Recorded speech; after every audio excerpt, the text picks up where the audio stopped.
Hey, this is SpinTripFall, and we're on day 5.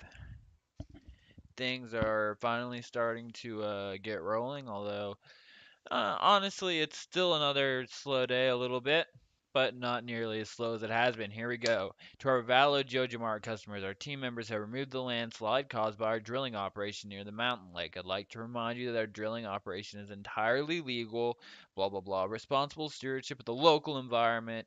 We apologize for any inconvenience, and yeah, they're just sweet talking you.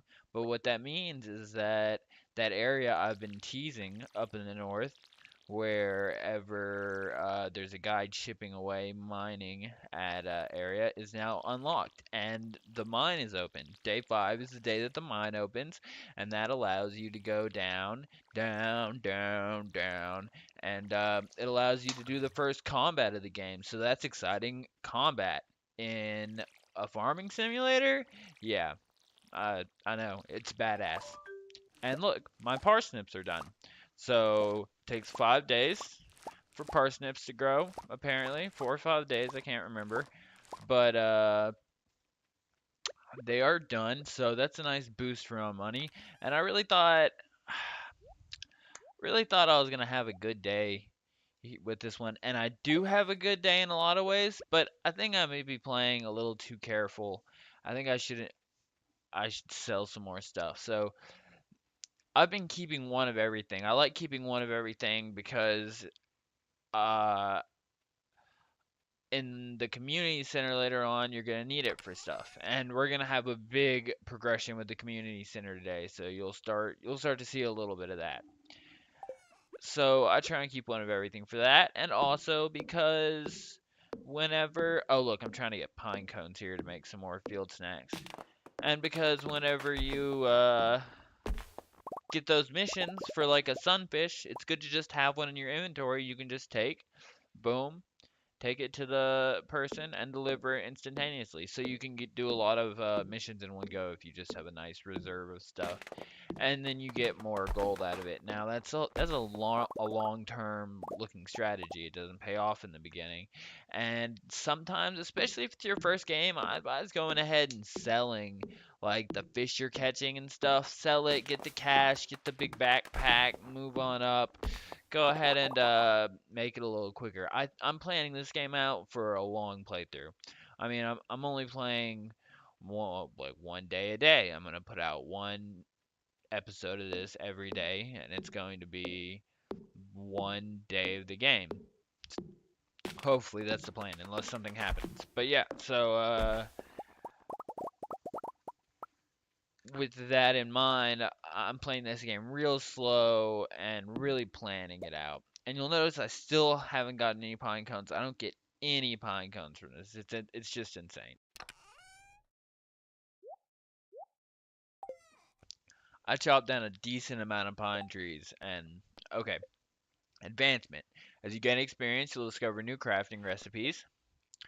Robin raising animals, the local carpenter north of town. It's telling you she'll build you a coop or barn, which I'll need for summer.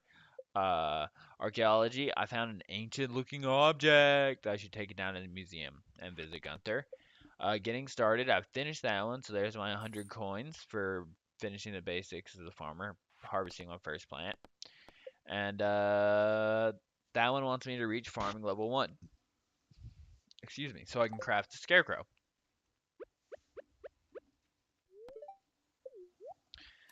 And yes, I snack on the parsnips for energy. They're actually pretty good. Don't be afraid to eat your crops. Get your energy, make your most out of one day. It's good. I think it adds to your farming skill too. And here we go. The community center moment I have been teasing with Louis the Mayor, who's an interesting character. I think he's a pretty deep character for a game like this. You're not sure how to feel about him. It's the Pelican Town Community Center, or what's left of it. Used to be the pride and joy of the town, always bustling with activity. Now, just look at it. Shameful. These days, the young folk would rather sit in front of the TV than engage with the community. Like all of us, right? Maybe there's some truth in that. But listen to me, I sound like an old fool. Yeah, you kind of do. Online is the community. That's how I'm doing this. Doja Corporation has been hounding me to sell them the land so they can turn it into a warehouse. Ooh, Joja Corporation, Revelation. They're the bad guys. Pelican Town could use the money, but there's something stopping me from selling it. I guess old timers like me get attached to relics of the past. Oh well. You and that guy down at the museum who wants one of all my cool stuff. If anyone else buys a JoJo Co membership, I'm just gonna go ahead and sell it. Which you can do. You can go buy a JoJo Co membership, and it's not good for you. It's not good. It does not go well. So do not buy a membership from the JoJo place unless you want to ruin your community center experience, which is actually a really fun in-depth experience.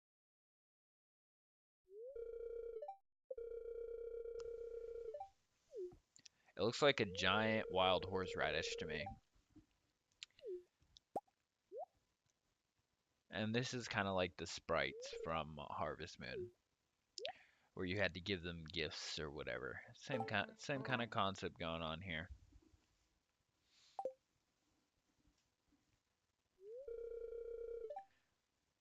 He's like, "Are you crazy, man? You're you're just tripping. Spin, trip, fall. You're spinning and tripping. You saw something? I wouldn't be surprised if this place was full of rats. Rats? That's not a rat. Ah! Yeah, definitely no rats. Well, there might be some rats. You're worrying me, Spin, Trip, Fall. Look, I think I'm gonna head home. I need some lunch. Like, chill out, dude.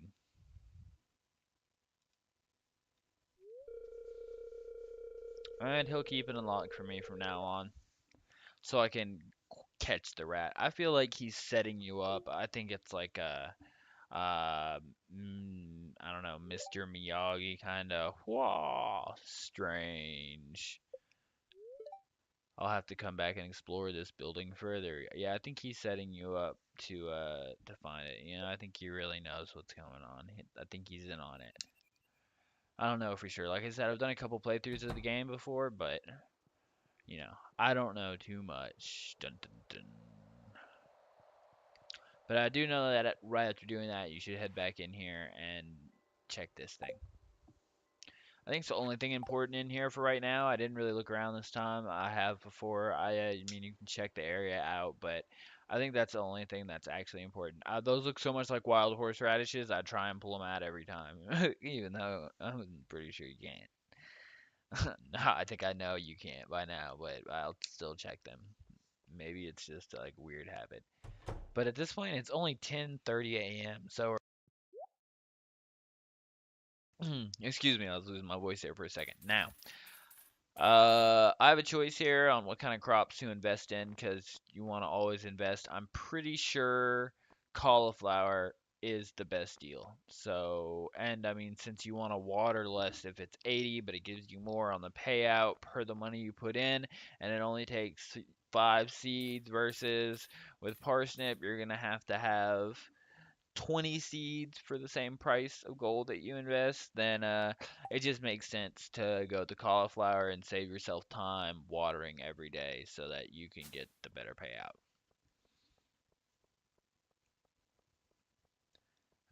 I think it would be cool if some of the crops that cost less actually paid out better. Oh look, I missed a spot in the ground I could have whacked with the hoe and got something out of. And I think I missed a wild radish too. Look, I must have been playing blind. Dang, I'll have to pay more attention tomorrow. Oh, and I forgot what I was saying. Lost my train of thought. But the less crops you have to water, the better. So if I just have to do 5 here and it's gonna get me more profit than doing 20 parsnips, I think you get less farming experience for it though. And the next thing I'm gonna do is just whack some stones today. Get some coal, some stone. I try and work on my farm a little bit every day. Just kind of branch out and knock down a little bit every day. like I said, this is long-term playing. You can focus something for one day if you want to. And in games before when I've played, especially when I wasn't when I wasn't recording them, the other times when I played the first couple times, oh, I would go to sleep some days at 5 p.m. and I would spend all day fishing until I was tired, then wake up and do it again just because it was like, I wasn't trying to get the most out of it. This is the first playthrough where I'm really trying to dig in and get deep in the game, make the most out of every day, and get as far along as I can early in the game as I can. Now, you'll see me putting some stuff away. It's because whenever you got that letter earlier, it's a indicator that you can now go to the cave, and not the cave over here. There is a cave over here by your farm, but the mine cave, which is the adventurer's cave. And that's the first place where you get combat in the game. And I think that's one of the things that look, I missed another worm guy. Oh, wait, no, I saw him. And look what I got. A book. Apparently you can get some cool stuff from him. A lost book. The library's collection has expanded. I still haven't made it to the library this game. We'll have to check that out soon. But I think that's one of the things that really sets this game apart and really puts it one up because it's like got that Harvest Moon Minecraft feel. I mean, it's got the Harvest Moon feel to it, and it's got the crafting system like Minecraft. But then after you get in here and get down into the mines, you really actually, and I always wondered if you could do something with those squirrels, but you really do get to fight. There's some actual combat coming up this episode. Yep, you heard it. You're gonna get to see combat, which is, I mean, for a game like this, it just seems like a really nice, interesting twist. I mean, it makes it not like quite so Animal Crossing. For those of us who are, I don't know, into more, traditional style games, this really gives you a chance to play a little like dungeon crawler style RPG Zelda-esque combat bit. I was just peering down this mine shaft. It's been abandoned for decades. Still, there's probably good ore down there, but a dark place undisturbed for so long, I'm afraid ore isn't the only thing you'll find. Yeah. And then he gives you a sword. That that guy's cool. He's the head of the Adventure Guild. He's got to know it's down there. I always thought it seemed like a silly conversation. He gave me a rusty sword though, so I'll take it. Rusty sword is gonna be useful. And if you prove yourself, which I think is killing slimes, he'll make you a member of the Adventure Guild. Got to reorganize my inventory, and then down the ladder we go. Amethyst on one of my first rocks. That was a pretty lucky drop. I don't think those drop from rocks too much. So what I'm trying to do is that. You just saw some of them have ladders. Sometimes you have to kill an enemy to get the ladder. Sometimes you have to break a rock. Sometimes there's more than one ladder in an area. And the barrels contain, various goodies. Just kind of like chests, like barrels in most games. And those big rocks there are just a bunch of rocks. Usually, I don't think I've had anything else come out of them. I think they just make a bunch of stone.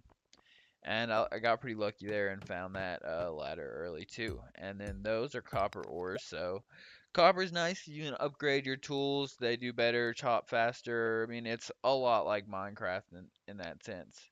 Uh, there's a lot about this game that really feels like Minecraft. Um, you might have just heard my heat kick on. Sorry about that. It's cold, and I'm just gonna keep recording. Uh, that right there you see on the ground is a quartz crystal, and these are slimes. So that's probably what I have to kill for those. And when they hit you, you go slow like that. You can press A to block, like you just see there, and then X to slash on an Xbox controller, anyways. And it's combat's a little weird, eh, but I mean it's combat. It's real combat, and there's some timing to it and stuff. And you have a lot of health. That is one thing I've noticed. Kind of wish you could turn the difficulty up, but as you get deeper, of course, it does get more difficult. And I'm not gonna say I've never had anything bad happen to me in the mines, but it, it's pretty tough to die. It really is. At least if you're a competent gamer. Now you'll see I break that with the sword. I think that might destroy whatever's inside of it. I'm not entirely positive, but I think there's a good chance it might destroy whatever's in it. And then the other ones I broke with the pickaxe, which will give you whatever's inside. And that's sneaker. It said flimsy but fashionable. It adds one defense, which is nice, and it puts red sneakers on your feet, which will look kind of silly. I can't wait until I get something a little better. Yeah, and those little mosquito guys, they're not real hard to kill. I think if you run into them, it damages you, but what they drop is uh, insect meat, which sounds gross and useless, but you can eat it. No, I'm just kidding. You can use it to make bait to go fishing, but you can't with the bamboo pole, but later on you can. And I'm starting to run out of energy. It's good to take food into this dungeon with you. If you're gonna go down here, I mean, usually you want to make at least 5 levels per time you go down here. You keep going deeper and deeper. Sometimes I'll redo some of the same levels just to kind of grind out. But so you want to come in here with food, although you do find cave carrots. Sap. Who cares about sap? But you do find cave carrots, and they're pretty nice. 30 energy and 12 health. I mean, that's a nice boost, especially when you're running around in a cave and you know you're trying to get just that one extra floor. It might be just what you need. And here I eat a sap, which turns out gives you minus 20 energy. I'm dumb. Yeah, yeah, I'm dumb. Mm, there's another cave carrot. Here's some juggling. See, if I had like inventory space, I wouldn't have to do this. I didn't have, like you don't have to trash it. You can throw it on the ground and eat it. But if there's more inventory space, it's just so much easier. It really makes a big difference. I can't wait till I get the 10K.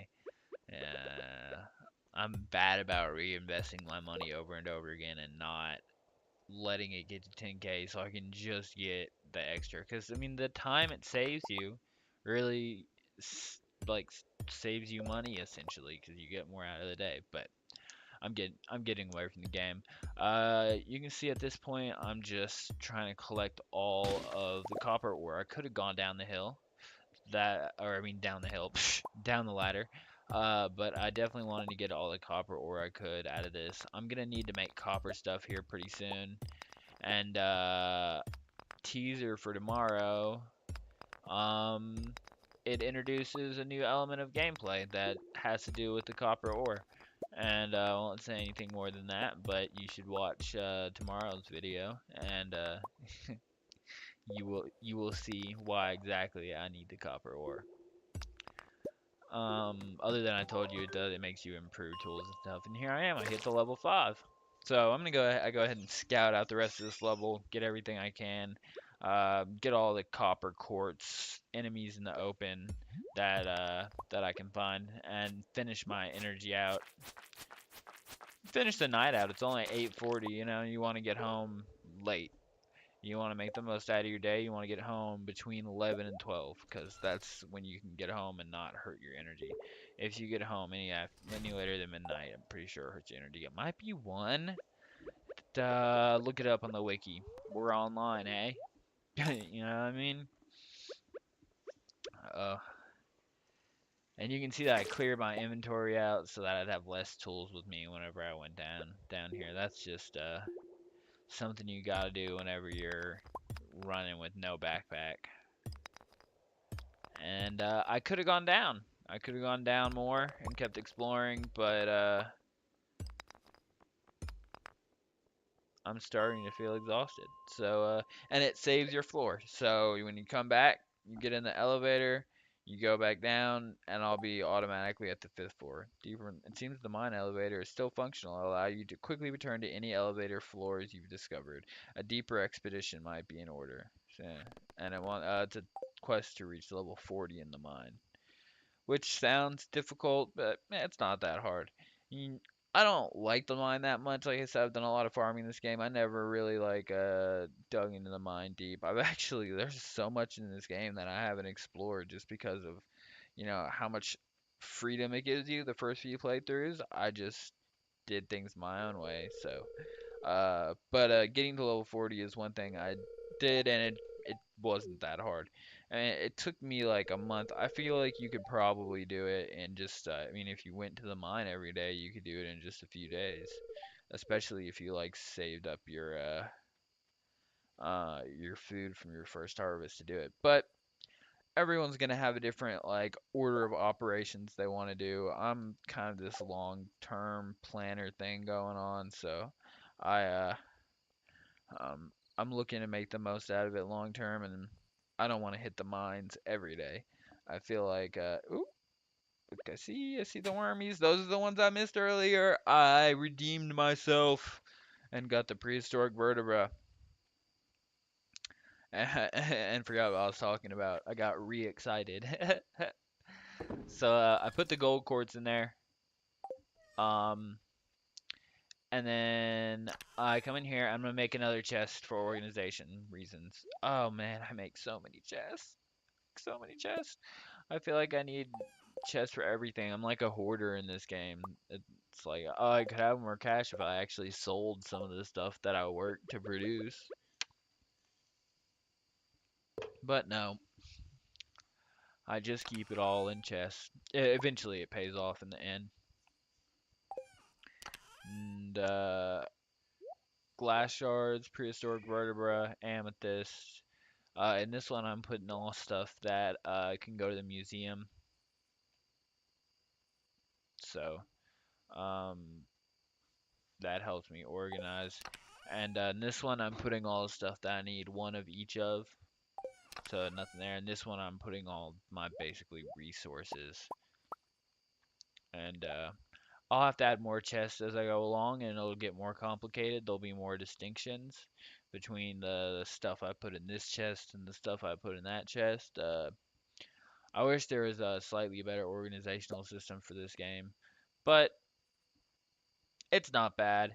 And for one guy making it, I mean, I'm finding stuff to complain about, obviously from me making these, you can tell I'm in love with this game. Mm, yep. And I could go donate those to the museum. I think if you donate 4 or 3, you get a bonus. But guys, look, level 1 farming, boom. Get the scarecrow. Yeah, level 2 foraging, boom. Survival burger. And level 1 mining with the cherry bomb. And that's it. I got 37. That's all out of the gold quartz. I feel like I should have got better. But hey, if you guys liked it, like and subscribe, and I'll see you tomorrow.